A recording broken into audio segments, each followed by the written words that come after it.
Hello అండి, welcome back to mathematics by Bhagyalakshmi YouTube channel. So నిన్న క్లాస్లో మనం మెథడ్స్ ఆఫ్ డేటా కలెక్షన్ చూసాము. డేటాని ఏ విధంగా కలెక్ట్ చేయొచ్చని. దాంట్లో first type questionnaire method and second one is schedule method. అలానే ఈరోజు క్లాస్లో ప్రజెంటేషన్ ఆఫ్ డేటా చూద్దామండి. డేటాని ఏ విధంగా ప్రజెంట్ చేయొచ్చు, ప్రజెంటేషన్ ఆఫ్ డేటా మీన్స్ డేటాని ఏ విధంగా ప్రజెంట్ చేయొచ్చు అనేది ఈరోజు క్లాస్లో చూద్దాం. ఇందులో మనకి 3 టైప్స్ ఉంటాయండి.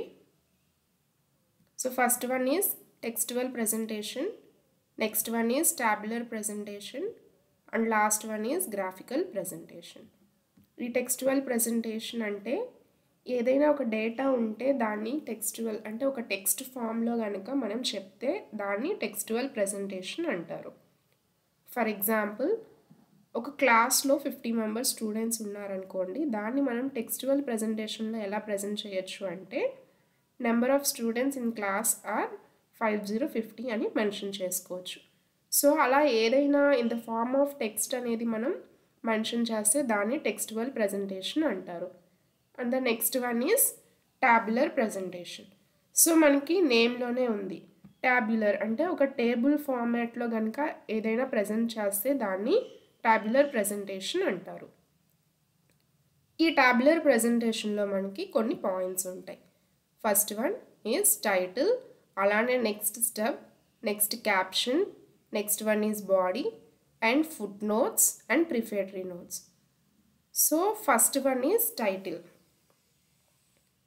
అసలు టైటిల్ అంటే ఏంటి? సో ఏదైనా ఒక టేబుల్కి మనం టైటిల్ ఇవ్వాలి అనుకుంటున్నాం అనుకోండి. ఒక టేబుల్ అంటే ఇలా ఉంటుంది కదా. సో ఈ టేబుల్లో డేటా ఉండిద్దండి, ఇలా రోస్ అండ్ కాలమ్స్ లాగా ఉంటుంది. సో ఇలా ఒక టేబుల్ ఉన్నప్పుడు ఇక్కడ ఏదైనా మనం టైటిల్ అనేది మెయిన్గా ఒక టైటిల్ అనేది ఇవ్వాలి అనుకుంటే దాన్ని టైటిల్ అంటారు. మెయిన్గా ఇచ్చేదాన్ని టైటిల్ అని అంటారు.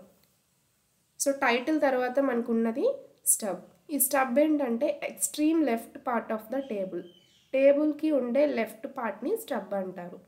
సో ఇదేమైందంటే ఈ ఈ దీన్ని మొత్తాన్ని స్టబ్ అంటారు. అంటే దిస్ ఈజ్ నథింగ్ బట్ ఈ రోస్కి ఉండే హెడ్డింగ్స్ అన్నమాట. ఫర్ ఎగ్జాంపుల్ ఇది చూసుకుంటే ఇక్కడ మనం ఏదైనా నేమ్ ఇచ్చామంటే this is the heading for this second row. అలానే ఇక్కడ ఏదైనా నేమ్ ఇచ్చామంటే that is the heading for third row. So అలా ఏదైనా లెఫ్ట్ సైడ్ కనుక మనం హెడ్డింగ్స్ ఇచ్చామంటే అవి హెడ్డింగ్స్ ఫర్ రోస్ అన్నమాట. ఆ లెఫ్ట్ సైడ్ ఉన్న ఈ హెడ్డింగ్స్నే మనం స్టబ్ అంటారు. సో ఈ టాబ్యులర్ ప్రెజెంటేషన్లో ఈ లెఫ్ట్ సైడ్ ఉండే రోస్ హెడ్డింగ్స్ని మనం స్టబ్స్ అని అంటాం. ఇదొక స్టబ్ అయింది, ఇదొక స్టబ్, ఇలా మనకి ఎన్ని ఇంక్రీజ్ అయితే అన్ని స్టబ్స్ అనేవి వస్తాయండి. నెక్స్ట్ అలానే caption. Caption is nothing but it is the heading of the other columns. So columns ఇవి కదండి. సో ఈ కాలమ్స్కి ఏదైనా మనం హెడ్డింగ్ ఇవ్వాలి అంటే ఇక్కడ ఇస్తాం.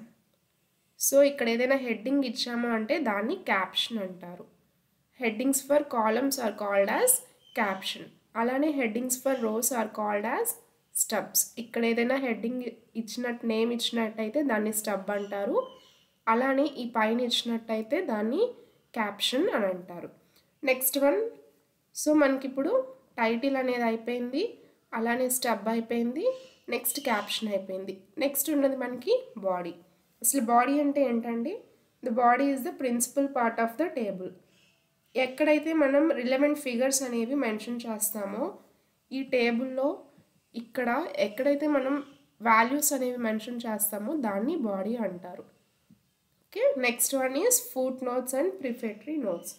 ఈ ప్రిఫేటరీ నోట్స్ కానీ ఫుట్ నోట్స్ కానీ లేదా సోర్స్ నోట్స్ కానీ ఇవన్నీ కూడా టేబుల్కి రిలేటెడ్గా మనం ఏదైనా ఇవ్వాలి అనుకుంటే డేటాని దాన్ని నోట్ కింద మెన్షన్ చేసుకుంటాం. సో ఈ ప్రిఫేటరీ నోట్స్ అంటే ఈ లాస్ట్లో ఉన్న ప్రిఫేటరీ నోట్స్ అంటే ఇది మెయిన్ టైటిల్ కదండి. ఈ టైటిల్ కింద ఏదైనా జస్ట్ బిలో ద టైటిల్ మనం ఏదైనా టేబుల్ గురించి ఇవ్వాలి, మెన్షన్ చేయాలి అనుకుంటే టేబుల్లో ఉన్న కంటెంట్ గురించి కానీ ఇలా ఏమైనా చెప్పాలి అనుకుంటే దాన్ని ప్రిఫేటరీ నోట్స్ అని అంటారు. అలానే ఫుట్ నోట్స్ అంటే ఈ టేబుల్లో ఉన్న వాల్యూస్ ఉంటాయి కదండి, ఆ వాల్యూస్ గురించి ఏమైనా మెన్షన్ చేయాలి అనుకుంటే దాన్ని ఇక్కడ కింద టేబుల్ కింద రాస్తారు, దాన్ని ఫుట్ నోట్స్ అంటారు. అలానే ఈ ఫుట్ నోట్స్ కాకుండా సోర్స్ నోట్స్ అని కూడా ఉండిద్దండి. ఈ టేబుల్ ఎక్కడి నుంచి తీసుకున్నాం ఇవన్నీ రాయాలి అనుకుంటే దాని గురించి రాసుకుంటే దాన్ని సోర్స్ నోట్స్ అంటారు.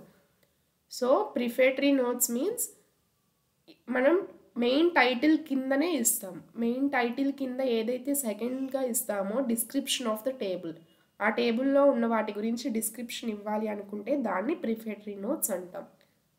అలా కాకుండా ఈ టేబుల్లో ఉన్న వాల్యూస్ గురించి మనం ఏదైనా మెన్షన్ చేయాలి అనుకుంటే that should be given in the foot notes.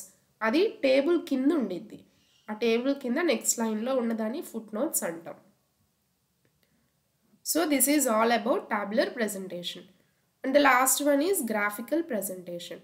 మనకి గ్రాఫికల్ ప్రెజెంటేషన్లో మెయిన్గా అయితే ఏపీపీఎస్సిలో అడిగేది బార్ డయాగ్రామ్స్ గురించి, హిస్టోగ్రామ్స్ గురించి, అలానే పై చార్ట్స్. ఏపీపీఎస్సి అనే కాదండి, ఎస్ఎస్సిలో కానీ ఎస్ఎస్సి, సిజిఎల్, సిహెచ్ఎస్ఎల్ ఇలా ఉంటాయి కదండి, దీంట్లో డేటా ఇంటర్ప్రిటేషన్ లేదా డేటా ఎనాలిసిస్ పార్ట్ కింద కానీ లేదా డైరెక్ట్గా యాప్టిట్యూడ్, క్వాంటిటేటివ్ యాప్టిట్యూడ్ ఇలాంటి వీటిల్లో కానీ అడిగే గ్రాఫ్స్ అయితే ఎక్కువ. ఒకటి బార్, ఇంకొకటి హిస్టోగ్రామ్, ఇంకొకటి పై చార్ట్. సో మనకి ప్రీవియస్ ఇయర్ మోడల్ పేపర్స్ చూస్తే తెలిసిద్దండి. ఇలా ఒక టేబుల్ ఇస్తారు, ఆ టేబుల్ గురించి కింద క్వశ్చన్స్ అడుగుతారు, ఆర్ఎల్స్ మనకి బార్ కానీ హిస్టోగ్రామ్ కానీ ఇస్తారండి.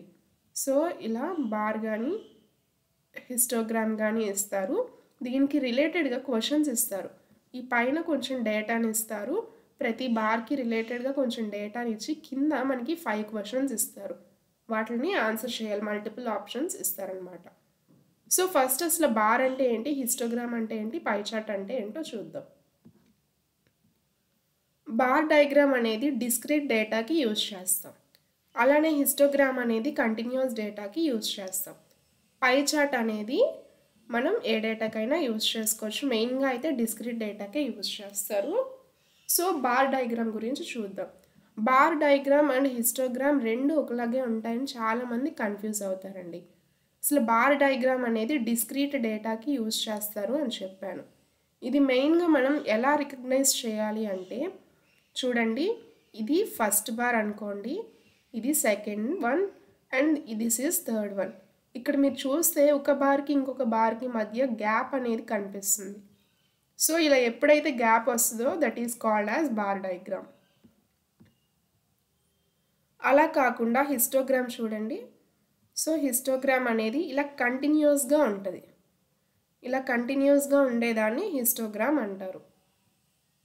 ఇక్కడ చూస్తే మీకు బార్కి మధ్య మనకి ఎలాంటి గ్యాప్ కనిపించట్లేదు.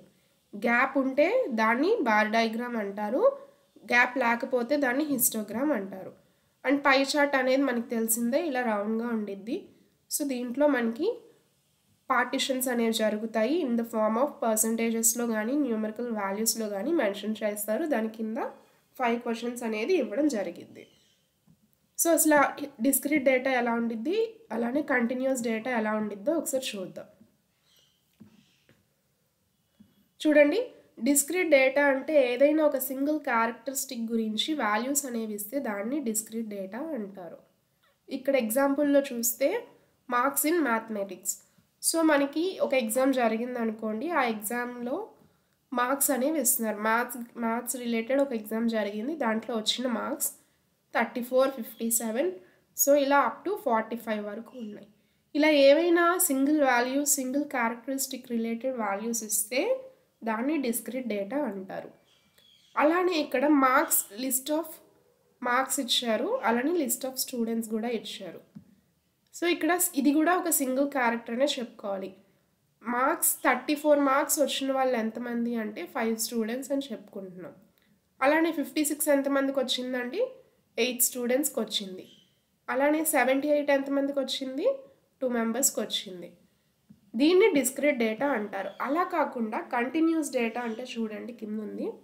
సో ఈ కంటిన్యూస్ డేటా అంటే ఇలా రేంజ్లో ఇస్తారు 30 to 40, 30 నుంచి 40 వరకు ఎంతమందికి వచ్చినాయి అండి, ఎంతమంది స్టూడెంట్స్కి వచ్చింది చూసుకుంటే మనకి 2 స్టూడెంట్స్కి వచ్చింది.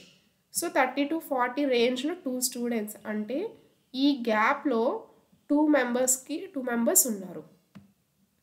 సో 30 to 40 మార్క్స్లో 2 మెంబర్స్కి వచ్చింది. అలానే 40 to 50 ఎంతమందికి వచ్చిందండి, 5 మెంబర్స్కి. కానీ ఇక్కడ మీరు పైన ఎగ్జాంపుల్లో చూసినట్లయితే only 78 direct value, exact value అనేది ఇవ్వడం జరిగింది. కానీ ఈ కంటిన్యూస్లో ఏంటంటే మనకి ఇలా కొంచెం గ్యాప్ వేరియేషన్ ఇంటర్వెల్ అనేది ఇస్తారనమాట. 50 to 60 ఇంటర్వెల్ కానీ లేదా 60 to 70 ఇలా ఏదైనా ఇంటర్వెల్ ఫామ్లో ఇస్తే దాన్ని కంటిన్యూస్ డేటా అంటారు. సో ఇలాంటి కంటిన్యూస్ డేటాకి మనం హిస్టోగ్రామ్ అనేది ప్లాట్ చేసుకుంటాం. ఇలా వచ్చింది. ఇక్కడ చూసుకుంటే 30 ఫస్ట్ వాల్యూ మనం ఇక్కడ ఫస్ట్ వన్ 30 వేసుకుంటాం, నెక్స్ట్ 40 వేసుకుంటాం, నెక్స్ట్ ఇక్కడ 50 వేసుకుంటాం, అలా అప్ టు 70 వరకు వేసుకొని ఇది 2 స్టూడెంట్స్ అనుకుంటే ఇది 5 స్టూడెంట్స్ అనుకోవచ్చు. సో ఇలా నెక్స్ట్ వన్ 8 ఉంది కదండి. సో నెక్స్ట్ ఇంకా హైట్ పెరిగిద్ది, ఇది 8 అనుకుంటాం, నెక్స్ట్ వన్ ఈజ్ 4. సో ఇలా కంటిన్యూగా బార్కి మధ్య ఎలాంటి గ్యాప్ కనిపించకపోతే దాన్ని కంటిన్యూస్ డేటా అంటారు. అలా కాకుండా ఇది చూడండి, ఇది డిస్క్రీట్ డేటాకి బార్ డయాగ్రామ్ అని చెప్పాను కదా, ఇది ఎలా ప్లాట్ చేస్తారో ఒకసారి చూపిస్తాను. సో దీంట్లో చూసుకుంటే మనకి ఎగ్జాక్ట్ 34 మార్క్స్ వచ్చినాయి కాబట్టి ఫస్ట్ వన్ 34 వేసుకోవచ్చు ఇక్కడ. అలానే నెక్స్ట్ వన్ 56, అలానే నెక్స్ట్ వన్ 78. సో ఇక్కడ కంటిన్యూస్ అనేది మనకి ఎక్కడ కనిపించదు, డైరెక్ట్ ఎగ్జాక్ట్ వాల్యూ ఇచ్చారు కాబట్టి ఫస్ట్ 34 వేసుకున్నాం, నెక్స్ట్ 56 వేసుకున్నాం, నెక్స్ట్ 78 అనేది వేసుకున్నాం. సో 34 5 మెంబర్స్కి వచ్చింది, అలానే 56 అనేది 8 మెంబర్స్కి వచ్చింది, 78 అనేది 2 మెంబర్స్కి వచ్చింది. సో ఎప్పుడైతే మనకి ఎగ్జామ్లో అడుగుతారనమాట బార్ డయాగ్రామ్కి which type of data will be used అని. ఇన్ దట్ కేస్ మనం ఏం మెన్షన్ చేయాలి, అక్కడ డిస్క్రీట్ డేటా అనే ఆప్షన్ని చూస్ చేసుకోవాలి. అలానే హిస్టోగ్రామ్స్కి ఎలాంటి డేటా యూజ్ చేస్తారు అంటే కంటిన్యూస్ డేటా అనే ఆప్షన్ మనం చూస్ చేసుకోవాలి. సో ఇదండి ఈరోజు క్లాస్ ప్రజెంటేషన్ ఆఫ్ డేటా.